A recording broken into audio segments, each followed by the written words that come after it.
It's been a while since my last recommendation video. Well, since Halloween is right around the corner, and I've spent weeks tearing down one of the worst adaptations to a story ever made, I think it's high time to talk about a pretty good and massively underrated horror movie, which also happens to be one of my all-time favorite adaptations, the 2006 Silent Hill movie. It's no secret that most movies based on video games tend to be awful, and that mainly comes down to them being made by people who aren't fans of the original source material, and think if they just make a generic movie in that genre, and slap some familiar names onto it, along with a few cheap references to the game, that's enough to get people to go see it en masse. It's a strategy that's never really worked, outside of being a tax loophole for Uwe Boll's movies, but that's a whole nother can of worms. Thankfully, publishers these days are more picky about who they get to make movies based off their games. But oftentimes, like with Assassin's Creed, Halo, and pretty much every Resident Evil adaptation, the creators feel the need to twist almost everything about their iconic stories and characters because they believe they're just improving a dumb video game and obviously understand nothing about what made them good to begin with. But Silent Hill is different. It does change a few things from the original game, sure, but I haven't seen anything based on a video game that better captures the visuals, tone, and themes of the source material. And in some instances, it enhances it. I'm a massive Silent Hill fan, which I'm sure most people could already tell through my constant references to it, and several music tracks I've used in my past videos. And while I wouldn't say this movie's perfect, I absolutely believe that anyone who calls themselves a Silent Hill fan, or a fan of horror movies in general, should give this movie a chance. I won't give away any major spoilers until the end, so anyone who hasn't seen it yet can still go in relatively blind. So, let's get started.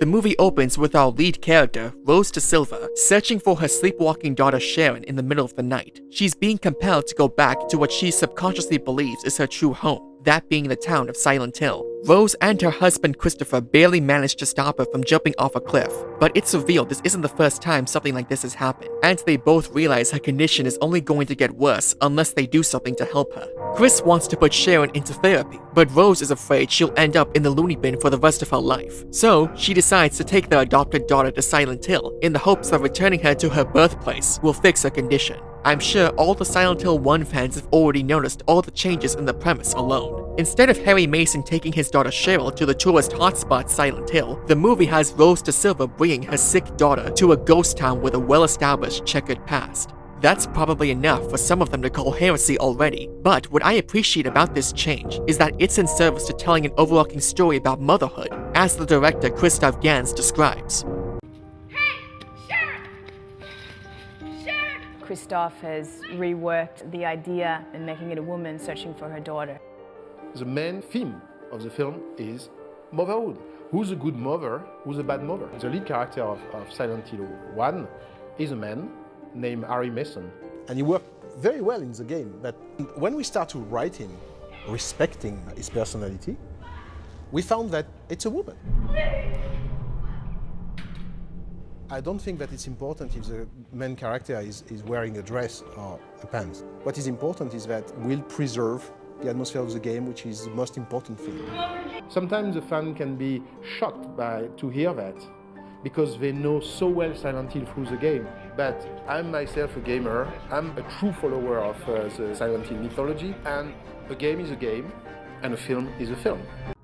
One thing that's very apparent across this entire movie is that for all the changes he made to the original game's plot, Christoph Gans is a massive Silent Hill fan and understands what makes this series special at its core. Replacing Harry with Rose wasn't to push some one-sided obnoxious ideology, but to enhance the story by exploring Rose's convictions as a mother and to test how far she's willing to go to help her daughter, as opposed to other characters we'll meet later on.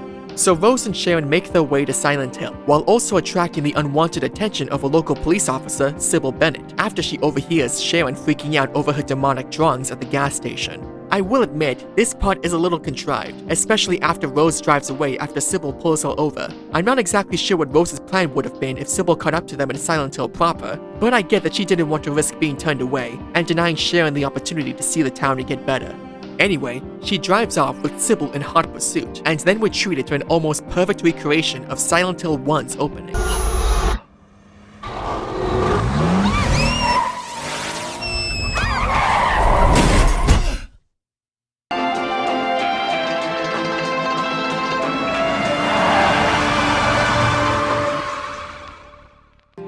This couldn't be more of a love letter to the original game, right down to Rose waking up and realizing her daughter's missing, prompting her to stumble into Silent Hill lost and confused, just like Harry did.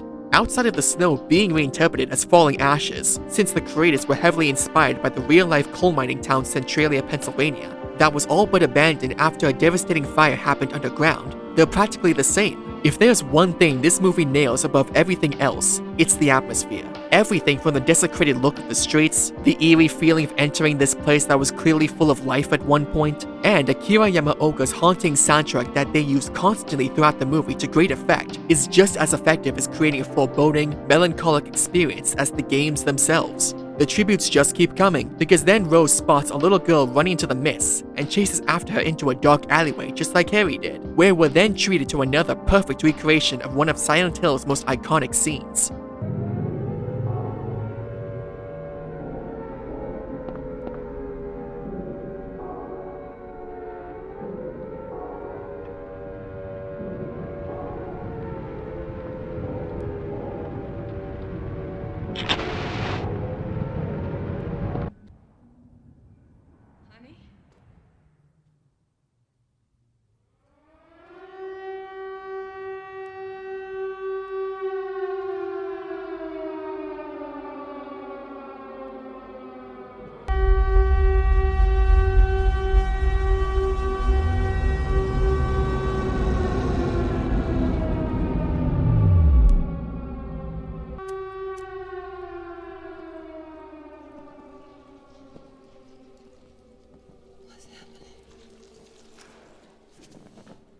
God, just look at this. I can understand the people who don't like this movie because it doesn't follow the original game's plot to a T, but I take serious issue with anyone who claims they didn't pay any respect to the original games at all. The only way to make this more faithful is to have everything made out of blocky PS1 graphics. You just have to look at the Grey Children to understand that nothing here was half-assed.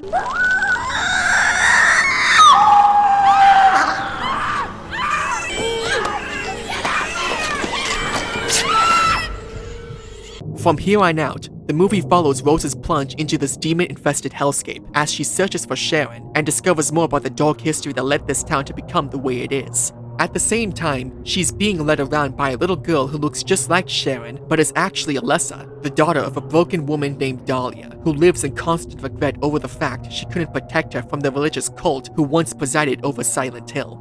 This is a change I actually prefer, because in the original story, Dahlia was the leader of the cult who forcibly impregnated her daughter with the elder god they all worshipped. She worked fine as the game's central antagonist, giving Harry cryptic warnings and orchestrating all of Alessa's suffering for the sake of their god, but she was a pretty one-dimensional character when you got right down to it, and doesn't capture what I think Silent Hill does best, that being exploring all the complex and tragic people who enter it in great depth. I wouldn't say this version of Dahlia is an incredibly layered character, but I do appreciate how in this movie, her decisions that ended up bringing harm to Alessa weren't made because she was an evil cultist, but because she was a scared and confused mother, willing to do everything she could to help her daughter, just like Rose. She's very reminiscent of a typical Silent Hill protagonist when you really think about it, a person trapped in a never-ending nightmare created from their own trauma and can't help but blame themselves for their past mistakes. It's tragically poetic in a way, wandering the town unaffected by the monsters, but forced to live alone forever because her misguided decision to let the cult help Alessa is how she lost her forever.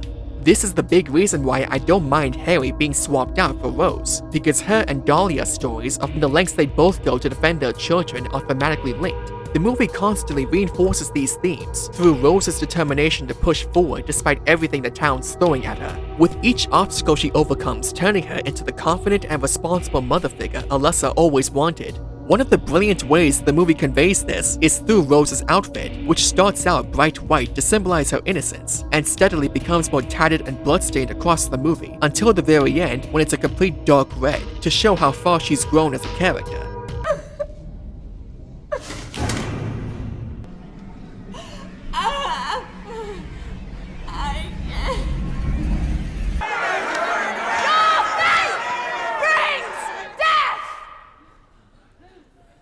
You are alone in this limbo, and God is not here. Like I said, I'm fine with the people who don't like this movie because it's not the faithful adaptation they wanted, but I couldn't disagree more with the ones who claim there was no serious thought put into it. However, as I also mentioned, this movie isn't perfect, and one of the biggest criticisms I can't exactly argue with is Christopher's subplot. While Rose and Sybil are trapped in Silent Hill's twisted hell world, Chris is stuck in the real world trying to pick up their trail and conduct his own investigation into the town and Alessa's history. Many people argue this drags out the movie's pacing, and I won't deny it can be jarring as the story cuts back and forth between the two plot lines, especially when he finds out information that all gets explained to Rose later on, and doesn't really add much by the end. It turns out this was by design, because the studio complained there weren't any prominent male characters in the original script, so Christoph Gans expanded Chris's role to appease them. I wouldn't go as far as saying it ruins the entire movie, and it does do interesting things by showing the stark contrast between what Chris sees and what Rose is experiencing in the hell world. Personally, I think it makes her situation far more dire, seeing her trapped on an entirely different plane of existence from her loving husband and the police, thus pushing her to become more strong-willed and courageous. It also makes the ending more tragic after seeing all the struggles he goes through, compared to the original script where he only appeared at the beginning. Don't get me wrong, Chris's story does have issues, but it also has value between Sean Bean's good performance, the fascinating contrast between him wandering through modern Silent Hill compared to Rose trapped in the hell world, and the one conversation he has with the lead detective about faith and justice, which do tie into the overarching ideology of the cult pretty well. Another point of contention with this movie is the depiction of the cult, who are now Christian zealots that killed countless people they believed to be witches that will bring on the apocalypse for generations, rather than a small secretive group who worshipped the occult and wanted to revive a pagan deity. If I'm being honest, the cult minutiae was always my least favorite part of these games, outside of the scenes with Claudia and Vincent from Silent Hill 3. I wouldn't call it bad per se, but it does fall into the same cliché trappings as other stories about evil cults. What is that, you may ask? Well, when you break down the motivations and beliefs of almost every evil cult in a horror story, it's just a bunch of crazy evil people raving about a twisted god that 9 times out of 10 usually betrays them, making them look like deluded idiots for believing in this ideology. They tend to make the ultimate evil they serve look silly because they need a bunch of crazed fools to do its bidding, and as much as I enjoy Silent Hill 1 and 3, the cult in those games just comes across as evil for evil's sake and little else. I wouldn't say I prefer the radicalized Christian cult, but in the end, their actions are still the same, and they serve the same function story-wise. They're both still evil cults indirectly responsible for creating the nightmare that swallowed Silent Hill, and the actions of the movie version aren't any less heinous just because they follow the Bible a little too closely.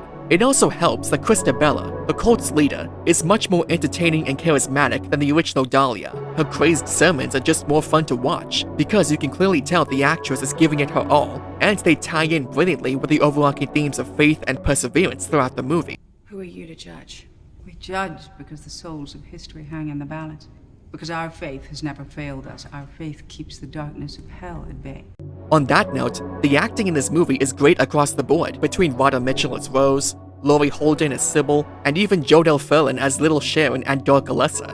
Aside from a few awkward lines here and there, every actor in this movie did a phenomenal job, making their characters feel like real people doing what they think is best to survive the horrors around them. Beyond that, I would say Silent Hill excels as a modern supernatural, almost dark fantasy horror movie that knows how to build great tension with its vulnerable but compelling lead characters, provide haunting and terrifying atmosphere with its stellar production design, and the amazing creature effects that were all almost entirely practical, bringing many of the series' most iconic monsters to life in grisly detail. Another cool fact about the monsters is that just like in the games, most of them represent different parts of Alessa's tortured, childlike psyche. The Grey Children stand in for all of her cruel classmates that used to bully her.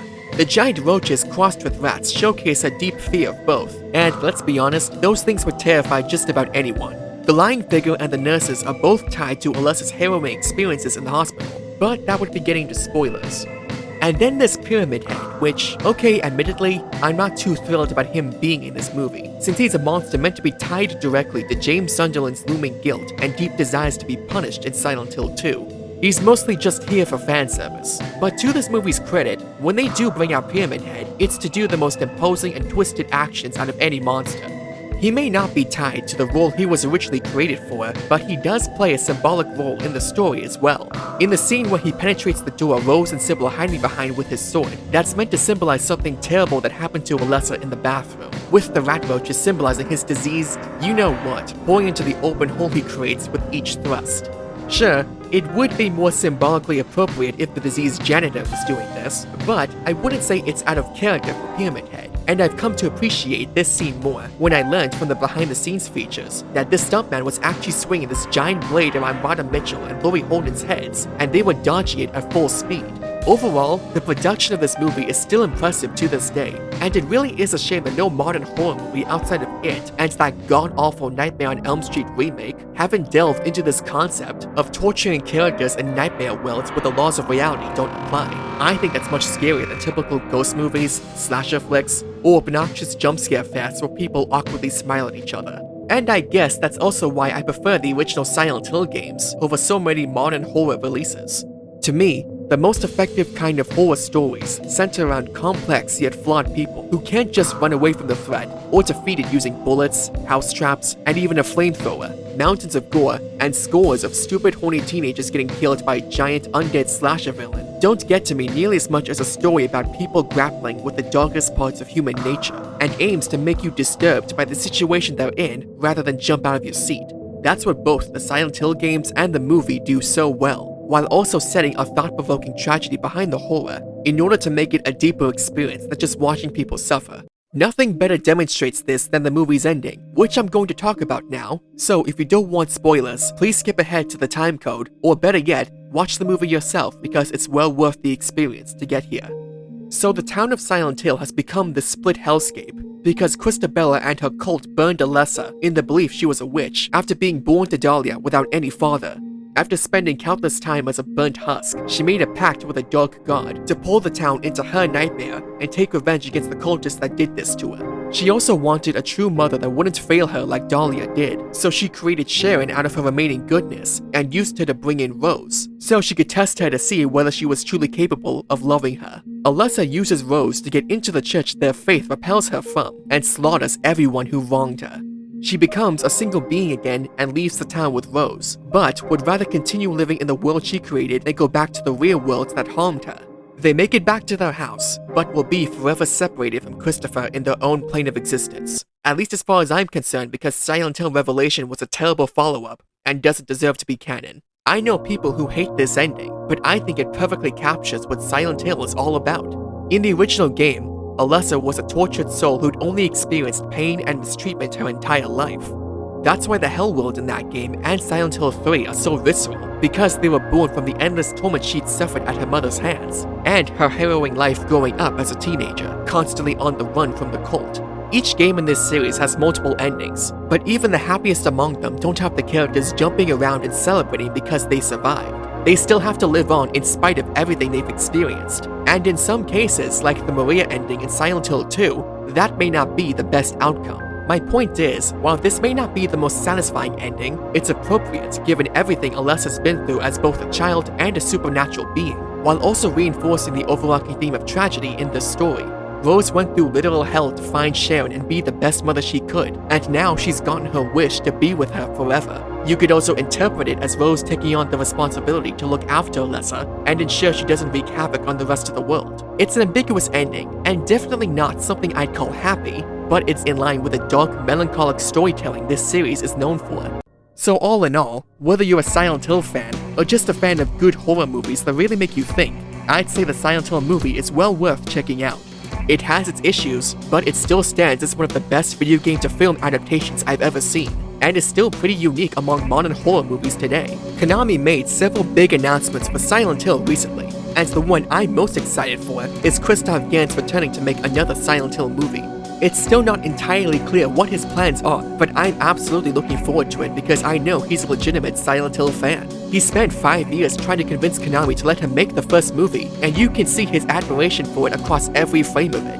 Was he a little too irreverent of things from Silent Hill 2 especially? Sure, but I wouldn't say any part of this movie felt half-assed or condescending to the fans, like so many modern adaptations of beloved stories today usually are. It's still a great horror movie by itself, and couldn't be more fitting to watch on Halloween. I'd give it a solid 8 out of 10 in case you're curious. I hope you enjoyed this video. I certainly enjoyed talking about something good after all the Rings of Power reviews, and I still got one more episode to go. After that, I'm thinking of doing another TV show recommendation and another about writing craftsmanship. I'm the Elusive Eye, and have a good Halloween.